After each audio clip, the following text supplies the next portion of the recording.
വിശ്വാസികളുടെ മനതലങ്ങളിൽ ആനന്ദത്തിന്റെ 1000 അരിമുല്ലപ്പൂക്കൾ ഇതൾ വിടർത്തി. മദീന മലർവാടിയിൽ നിന്നും ഉയരുന്ന സുഗന്ധത്തിന്റെ വർഷം വിശ്വമാകെ പെയ്തു തുടങ്ങി.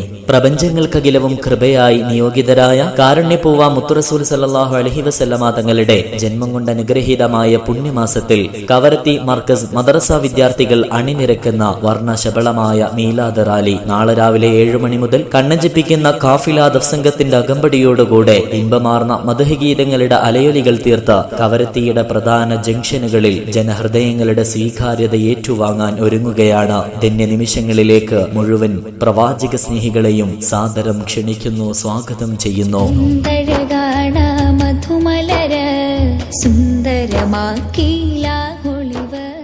നാളെ രാവിലെ 7 മണിക്ക് തുടക്കം കുറിക്കുന്ന മീലാദ് റാലി കവരത്തി ദ്വീപിന്റെ പ്രധാന ജംഗ്ഷനുകളായ post office junction, Markaz Masjid junction, Kunneliyam junction, Shaminas junction, Pushpa junction, Anthampally junction തുടങ്ങിയ പ്രധാന ടൗണുകളിൽ കവരത്തി മർക്കസ് കാഫില ദഫ് സംഘം അവതരിപ്പിക്കുന്ന പ്രൗഢമായ ദഫ് പ്രദർശനത്തിന്റെ അകമ്പടിയോടുകൂടെ കടന്നു വരുമ്പോൾ വീക്ഷിക്കുവാൻ, സാക്ഷികളാകുവാൻ മുഴുവൻ പ്രവാചക സ്നേഹികളെയും ഹൃദ്യമായി ക്ഷണിക്കുകയാണ്, സ്വാഗതം ചെയ്യുകയാണ്.